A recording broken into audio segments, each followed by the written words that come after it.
Well, it is Tuesday, August 18th, and we're going to jump into some wild news. A lot of it themed with the weather. This is out of China. 3 dam breaches turned central China into a sea. 1.7 million people are forced to flee. Check out some of this information and footage from China Observer. I don't know when this will end. I have never seen anything like this in my life. I feel so helpless. Nanyang, Henan province was also affected by flooding. Look at the water in Tangzhuang Street River. Look how high it is. We haven't seen water this high in many years. This is unbelievable. In this devastating flood, countless farmers are facing total crop failure.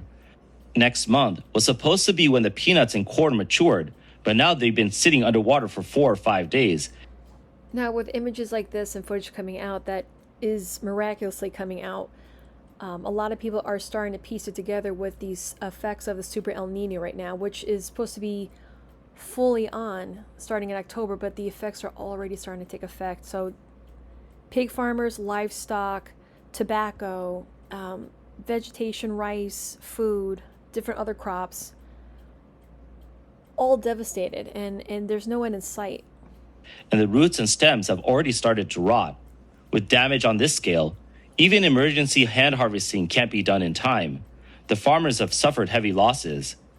Some residents also said that Zhoukou had hundreds of miles of pepper-growing areas, and hundreds of thousands of acres of pepper fields were almost completely destroyed. Shangcheng County in Shuqiang is known as Henan's tobacco kingdom, and the tobacco fields there have also taken a devastating hit. And this is something that I just learned about today. Indiana. If anyone's in the Indiana area or know anyone who lives there, I know they had some weather come through a few days ago. Today is day 7 of massive power outages, and I went to uspower.com or .org. Poweroutage.us, you can look at a whole map of the US and you look at power outages. And I've seen countless videos just on Instagram alone talking about this. In the northwestern part of the state, Porter County has 13,247 people as right now without power, but check this out. Immediately next door, 80,000 people, and then some without power, and this is day 7. So you talk about having a generator, water, food, security, a safe way to make food outdoors. Again, it's August, it's not September yet. You still have time to get ready, but even before winter shows up. But here's some local information from the ABC 7 Chicago area. Check this out. Also feeling that frustration, as 5th Ward Councilman Jonathan Peterson says 2/3 of their town still has no power. Peterson came into Dyer today in hopes of collaborating to get answers from NIPSCO. And we're just not getting information.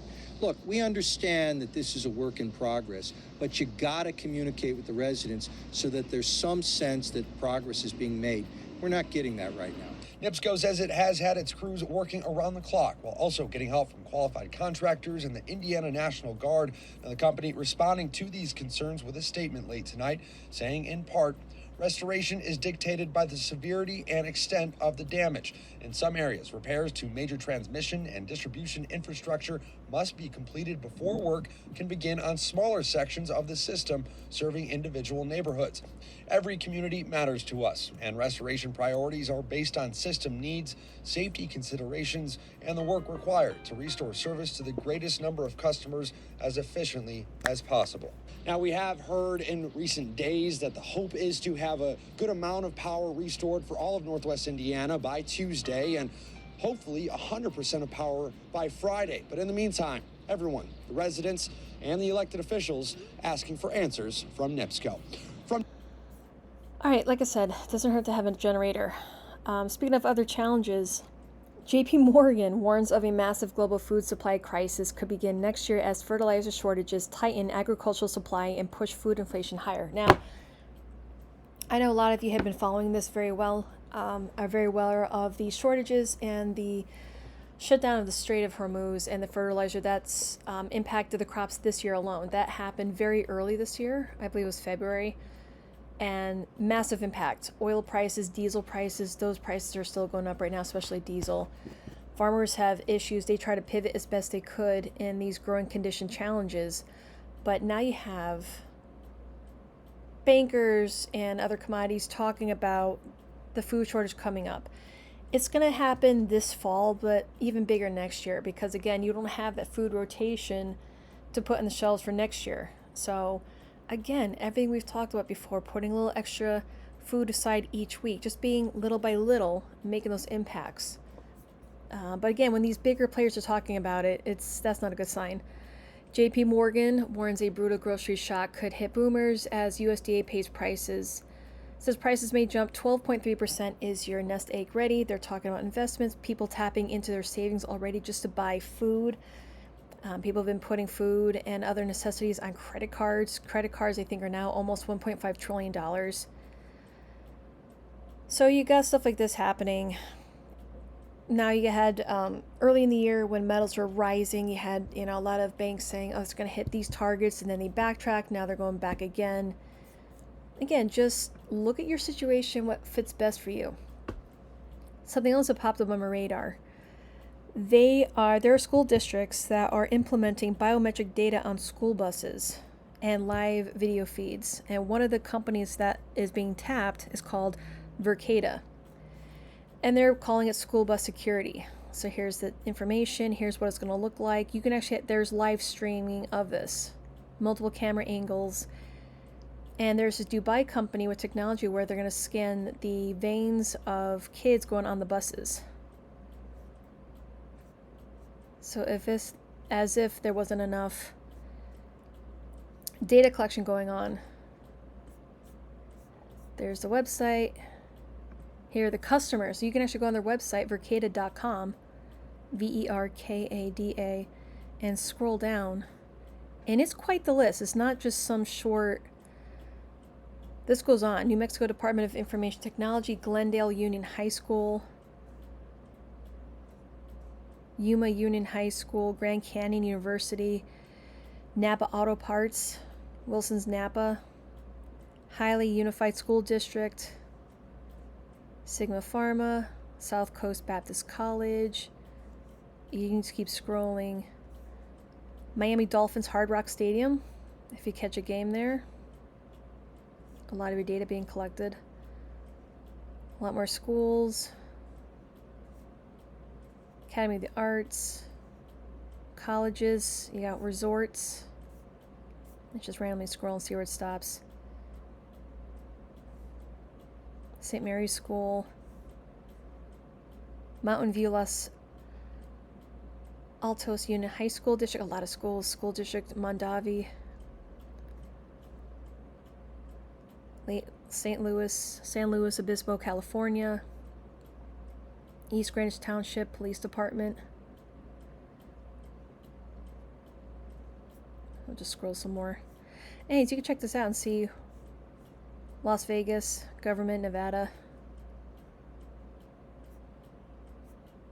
Lots of schools, lots of universities. Just something to be aware of. Now, going back to the food supplies and issues, the report echoes previous warnings about pressures on food supplies, with institutional desks including Goldman Sachs, HSBC warning of mounting food inflation risks. So again, you have more of these bigger players talking about something that we've known for a while, especially going back to February with all the disruption and everything. A lot of people have been smart in getting ready, which, again, this is brilliant, but when bigger players are talking about something, it's almost want to say too late, but better late than never. Talking about the strong El Niño and its effects. What is El Niño? And usually means that there are wetter conditions in the southern U.S., including Gulf Coast and Southeast, while the northern U.S. and Canada remain warmer and drier than usual, which makes it challenging for wheat and grains to be grown. The National Oceanic and Atmospheric Administration's Climate Prediction Center said that there was a 69% chance that conditions between October and December could reach, quote, historic strength, surpassing every recorded El Niño event. A super El Niño could change temperature and rain levels across several continents for months. Vulnerable regions could face disruptions to food production and water security and fisheries. So again, we're aware of what is happening now slowly, but again, if you have a plan that works best for you and your family, your household, knowing works best for you. If you're on certain medications, stock up a little bit here and there. If you're short on certain things, stock up on it now. While again, it's available. and a little bit more affordable at today's prices versus tomorrow. Here's your graph showing previous El Niños. Again, what's driving the inflation? It's everything. It's inflation, money printing, things that are going on geopolitically, and weather. So again, just you're aware of this information. You have tools at your disposal. Work the garden, container gardening, if you can freeze dry, whatever you can to put things away. Deep freezers, generators to protect that food that's in the freezers. Speaking of food issues, Tyson to close more beef plants amid cattle shortages. The meat giant will sell or end operations at 3 facilities and lay off at least 2,500 workers as the company struggles to overcome heavy losses. Now, a lot of this is being pegged on beef prices rising. The national average for beef has risen. Let me see if I can find this. I highlighted it. They're talking about people not buying as much beef because of the price. Right here, consumers have shifted away from beef as prices continue to soar, with the average retail beef price reaching an all-time high of $9.64 in April. Total meat department sales declined 2.3% in June. And there's that. So again, with everything happening around the world, weather-wise, politics, and do the best you can. Plan ahead, again, little by little. And that's the trick, is just being consistent. You don't have to do everything all at once. It doesn't have to be overwhelming. Speaking of food, I just saw this today and I started looking into it. The company that's making fake eggs is called Every. The Every company is starting 2026 with a bang. They're excited to share the products powered by Ovo Pro, and that's trademarked, have officially landed on shelves at Target stores nationwide, joining the existing presence at Walmart. So here's the website, and they're showing all the yummy stuff: cake, cookies, bakery, pastries, all these things to get you excited about it. Here's what the company looks like. Crafting high-functional animal-free protein ingredients. And then, of course, we've always asked and wondered, okay, where's this coming about? So we'll click on About Us.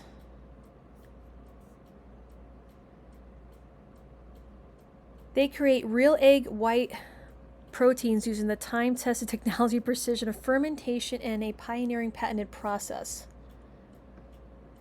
So they're talking about in vats, and they actually were taken to court because they lied to investors, saying that they're environmentally friendly, smaller footprint, but the energy in the water and everything else they put into this is far more intensive and costly than just having chickens and raising chickens for the eggs and protein.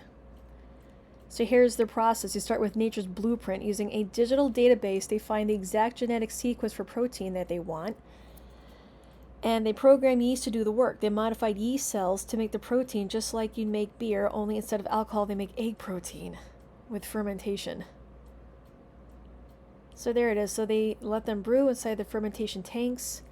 They feed yeast sugar and water, and then naturally process the egg protein. They harvest it, they dry it, and then they add water and fat to it.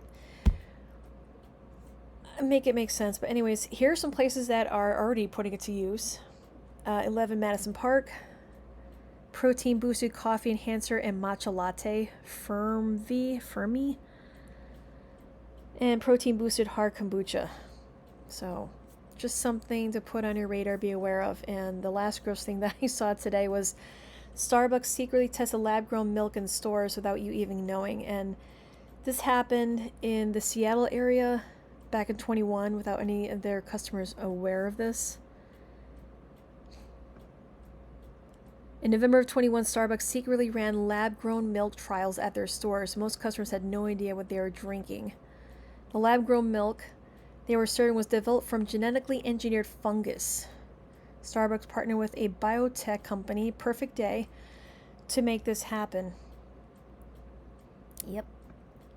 How it's made. The milk, quote milk in quotations, is made by inserting a cow gene into Trichoderma ricci, a species of fungus. The engineered fungus is grown in large steel fermentation tanks where it's fed sugar and produces dairy proteins. The proteins are then separated, dried, blended. Yeah, the last one with the eggs. I meant to say that about the milk. So they add water and fat to then make a lab-grown milk. So then again, we just have cows, so you can just feed them grass. They're fantastic for the environment. Just milk them and then that's it. But instead, these people are going to spend so much energy and waste so much water making something disgusting. I don't know what is it with their big fascination with making all this disgusting lab-grown meat made from cancerous cells, chicken, beef, 3D printed steaks that fall apart and pull apart. It looks like a sponge. It's the weirdest thing. And now it's their fascination with eggs now and milk, with fungus and bugs. So if you want to eat this stuff, then you don't have to do anything. You're doing just fine. But if you want to do something about it and actually have control of what you eat and feed your family and yourself, then again, little by little, every week, stay informed and prepared and be well. Talk to y'all later.